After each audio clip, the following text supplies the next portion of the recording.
Greetings everyone! In today's video you will learn how to be attacking in the Queen's Gambit opening and what to do in the middle game when you have developed your pieces and castled. Our hero is Anatoly Karpov, who played this game with the white pieces. I have to say that black did not start with a typical move order, but we're soon going to transition into the Queen's Gambit opening after white plays knight to c3 and black plays d5. This is a very typical position of the Queen's Gambit decline. Here Anatoly played c takes d5, which transitions into the so-called Carlsbad structure. To some people this move may not make sense positionally, because after e takes d5 seems like we're opening up the light square bishop. But you have to know that there is a dynamic problem with developing this light square bishop for black. As soon as they play a move like bishop to f5, there is always at least a small price to pay. For example, here we can take on f6, and if black takes with the queen we can take on d5, whereas if they take with the pawn, obviously the pawn structure is severely damaged.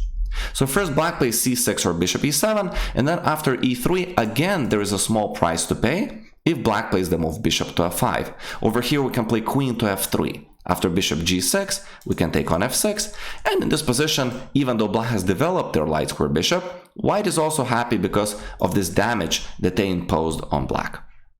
As we go back, the typical move is bishop e7, but our opponent here played knight b to d7, bishop to d3, or queen to c2 afterwards is typically played, and finally white is taking away the square f5 from the black's light square bishop. Bishop e7, queen c2, and after castles, usually white has three typical plans in this position. One is to play knight to e2, and then slowly prepare the moves f3 and e4, a breakthrough in the center. The second plan, which is the rarest out of the three, is to castle queenside and try to develop an attack against the black's king on the king side. And the most popular plan perhaps, or one of the most popular two plans, is to play knight to f3 and do the so-called minority attack. Minority attack starts with rook to b1 when white is preparing the move b4 to b5. If black plays a6, then we're just going to be including a4.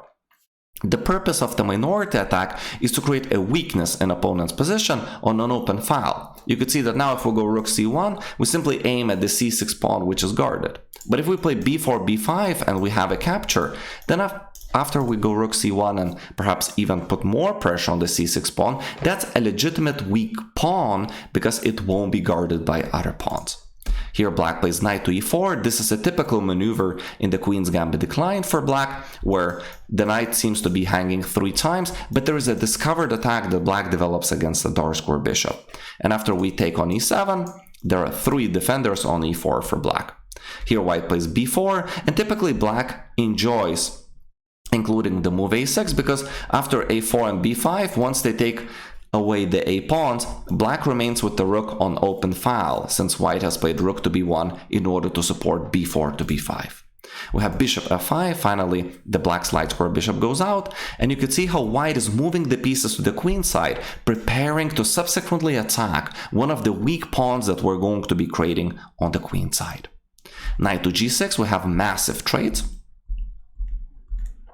And finally, you could see the point of this whole plan of white to be creating a weak pawn on an open file in the black's position that we could attack with the pieces that are ready for it.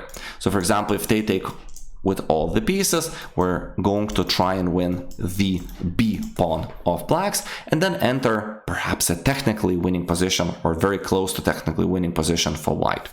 Instead in the game, black played c takes b5, we have a takes b5, and we have created a weak pawn that later Karpov very easily can attack with their pieces. If you're enjoying the video, consider hiring me as your personal online chess coach. My contacts are on the left. I'll be waiting for your contacts. Queen to d7 was played over here, and we're transitioning into a rook endgame where it's technically lost for black or very hard to hold because white has two weaknesses to play against. So black has the weakness on a6 and weakness on e4. Karpov slowly moved the king near to that pawn and later won an endgame. Since this is not an endgame lesson, I would like to end the video here. I hope you learned the main plan that is called minority attack in the Queen's Gambit. If you would like me to make part 2 of this video, leave a comment under the video. Thank you for watching, and I will see you in the next class.